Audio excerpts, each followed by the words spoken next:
Hi. Since you'll be tuning into the essence of reality from time to time, it occurs to me you really should know a few things about me and my point of view. So let's have a talk.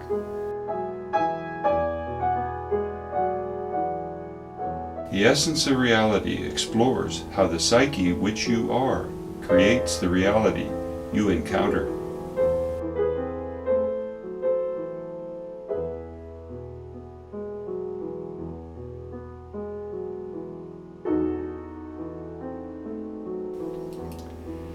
EoR is unique and differs in a fundamental way from the many messages you'll find out there, religious, occult, scientific, superstitious, or secretive.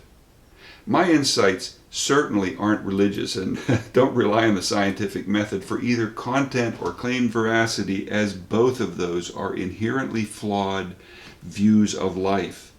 I don't give the essence of reality a fancy name. The title simply states, actually, just what I'm talking about. And I don't claim fancy, esoteric sounding titles for myself or mystical seeming monikers for levels to achieve. Nothing phony, nothing superficial. I just look at life from a unique, unhindered viewpoint, doing my utmost best to help you see with that same clarity.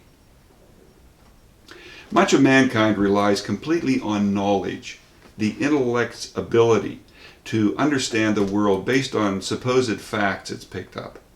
In that vein, much default respect is afforded to academia as experts in all things. Similarly, default submission is extended to science, and an ever so subtle nod is extended to organized religion. Much of those things based on tradition and popularity, little of it on substance. All of those ventures, academia, science, religion, are totally based on absorption of knowledge and the resultant worldview that grows out of shared truths, at least shared definitions and explanations, whether they're inherently true or not. Any expert, any doctorate in any field got his or her credentials by absorbing popular notions and spitting them back at other degreed experts in that field. Original thinking or insight beyond standard shared views would only impede attaining approval and acceptance into the guild of standardized thinking. But it's different here in EoR, different than any of that. I realized early on that the intellect is easily duped by whatever batch of beliefs and ideas it's been handed during childhood and confirmed by supposed experts. I recognize that situation not only for others, it's always easy to see flaws in other people's beliefs, but for myself. So, where the guru or yogi finds perpetual truths in traditional Eastern mystical notions, and where the expert scientist finds proven truths in equations and formulae confirmed through testing, and where the Christian finds eternal truths in old manuscripts, all I see are sets of definitions and entrenched beliefs that only seem true when you believe in them. I'm fairly well schooled, indeed, in all of those fields. I do grasp Eastern viewpoints. I practiced some early on until I outgrew them. And I've had to study them to write books about them. And I'm very well founded in science. My degree's in chemical engineering, and I'm well read on various sciences, including astronomy and cosmology, on archaeology, biology, physics, and so forth. And indeed, I'm extremely well prepared on Christian history and theology. I had to dive deeply into that for my third book, The Illusion of Truth. You can throw Western philosophy into the mix too. I had to read widely and deeply to prep my second book, The Psyche Exposed, which regards philosophy. But none of those studies formulate or even contribute to my viewpoint as voiced here in these videos. Online or in my books, they provide a richness of explanation and a depth of illustration. But I'm not talking philosophy. I'm not pushing knowledge. What I'm doing here is illustrating how life looks when you've shed all the standard definitions, when you come to see through standard thinking, to perceive what's actually going on here in life. So I'm not handing you defined truths to absorb and think you've gotten enlightened. I'm exposing old ideas, cultural notions, and superficial impressions as false so you can shed them and see more clearly. I recognized very early on, like my early 30s, that the mind was inherently fallible, so easily duped when judging its own beliefs and conclusions. Grasping that, my inner journey involved explicit, pointed dispelling of mere ideas, however popular, however widespread, and however deeply ingrained they were in my own thinking. So certainly, I know a lot of stuff about a lot of disciplines pertinent to life and trying to explain it. But EoR rests on none of that knowledge. My insights grow out of a long, arduous process of ridding my subconscious of any and all manner of definition and belief, because all of them interfere with awareness. They never clarify what's actually happening in life. To be sure, I still understand the precepts of science, the religious promotion of faith, the philosophical connotations of epistemology, determinism, ontology, and such, but they don't formulate my understanding. They don't influence and distort my clear, direct awareness of life's interwoven function. Most voices, even in spirituality or consciousness, in New Age or holistic practices, simply iterate learned ideas. I illustrate here what life is actually all about as I see the process, the oneness, the flow very clearly. Knowledge involved in my explanations is only needed and used to enrich my explanation. A second key point I would mention is that I don't want anything from you. Not your money, not your allegiance, not your praise or your dedication. Any pseudo-teacher who would hand you enlightenment for your money doesn't have it to give. No matter how popular or well-known he or she might be, if you really understand life, you needn't demand or request money from those ostensibly less enlightened. In fact, the only thing enlightened by any preacher, guru, philosopher, or self-promoted esoteric master is your wallet. A third point, arrogance. I'm not really arrogant, but I might seem to be to some. In coming to see life's oneness, you do develop a certain self-assuredness. Life's inner-outer function is very clear to me, however hidden it is to most by common beliefs. In order to illustrate that oneness, I cover many areas of life and all manner of philosophy. This might give the impression of me being a know-it-all.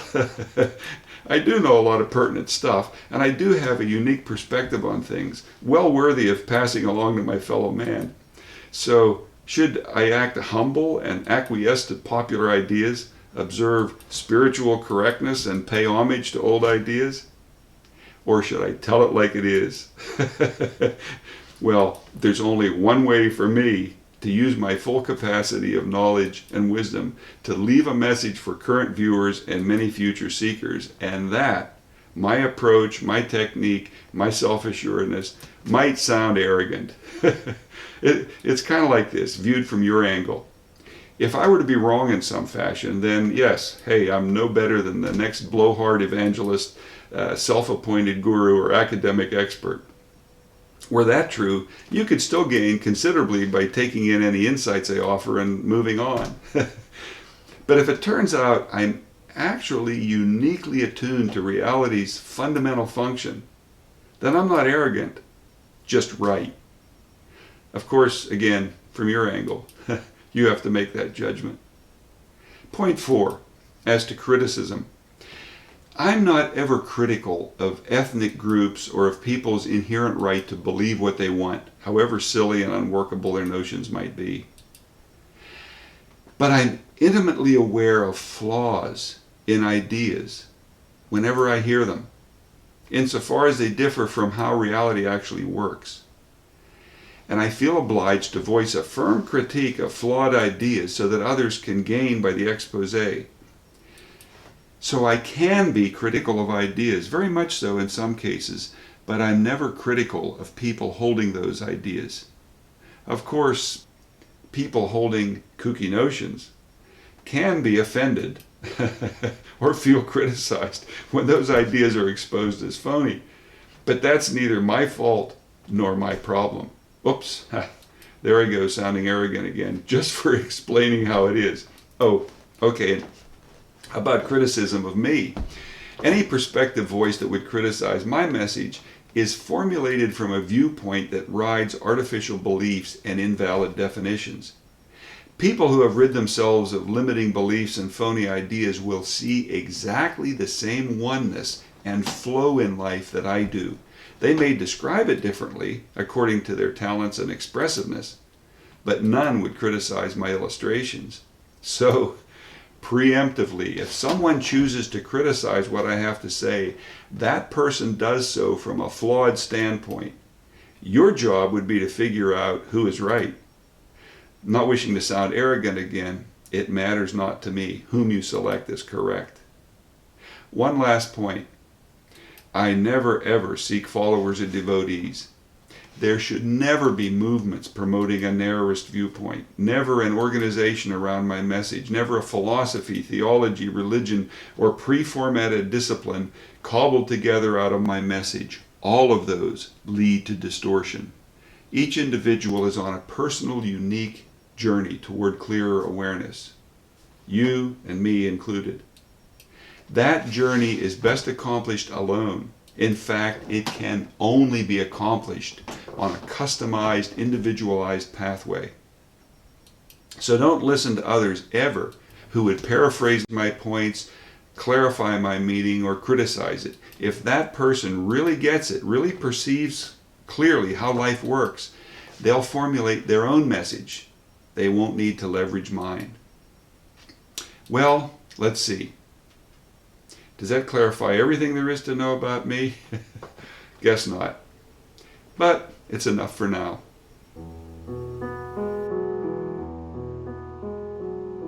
You really should know a few things about me and my point of view.